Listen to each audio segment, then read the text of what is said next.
Sangareddy district Zaheerabad division Zaheerabad municipality మనకి ఇది 45 road ఉంది. మనకి ఏంటంటే ఇది 45 రోడ్కి హౌస్ సేల్కి వచ్చింది. మనకు రేట్ ఏంటంటే మనకు 1 CR 10 lakhs చెప్తున్నారు. లైట్గా నెగోషియబుల్ అయ్యే అవకాశం ఉంది. 165 స్క్వేర్ యార్డ్ పైన కన్స్ట్రక్షన్ చేస్తున్నది.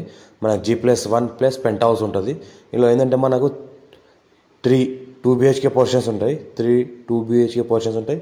పైన కూడా 3 2 BHK పోర్షన్స్ ఉంటాయి. G+1లో కూడా పైన ఏంటంటే మనకు పెంట్ హౌస్ ఉంటుంది. ఇంకోటి ఇందులో ఏంటంటే మనకు బోర్ ఇండిపెండెంట్గా వాటర్ ఫెసిలిటీ ఉంది. ఓపెన్ కిచెన్ ఉంటుంది. మనకు ఓపెన్ హాల్ ఉంటుంది. ఇంకోటి ఏంటంటే మనకు 3 2 BHK రూమ్స్ ఉంటాయి. మనకు డబుల్ బెడ్రూమ్ 3 ఉంటాయి కింద పోర్షన్లో.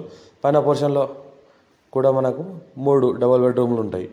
రెంటబుల్ పర్పస్ కూడా ఇవ్వచ్చు. మనం ఇంకోటి ఫ్యామిలీతో కూడా ఉండొచ్చు.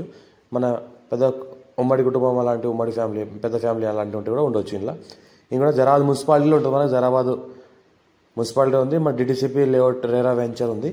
ఇంకోటి ఏంటంటే మనకు బస్ స్టాండ్కి నియర్ బైలో ఉంటుంది. ఇంకోటి బ్యాంక్ లోన్ ఫెసిలిటీ కూడా ఉంది. ఆల్ పర్మిషన్స్తో కన్స్ట్రక్షన్ చేస్తున్నది. ఇంకోటి ఏంటంటే క్వాలిటీ మెటీరియల్ వాడిరు. పర్ఫెక్ట్ మెటీరియల్తో కన్స్ట్రక్షన్ చేయడం జరిగింది. మంచి క్వాలిటీతో మంచి గ్యారంటీగా చేయడం జరిగింది. ఇంకోటి ఏంటంటే చూసుకుంటే మొత్తం మనకు G+1 ఉంది. ఇండిపెండెంట్గా మనకు బోర్ ఉంటుంది. ఇంకోటి టైల్స్ మార్బుల్ గ్రానైట్ కూడా పర్ఫెక్ట్గా వాడారు. లప్పం కూడా పర్ఫెక్ట్గా వాడారు. పెయింట్ కూడా మంచి కలర్తో డిజైన్ చేయడం జరిగింది. మంచి ఫాల్ సీలింగ్ కూడా చేయడం జరిగింది. చూసుకుంటే ఈ రకంగా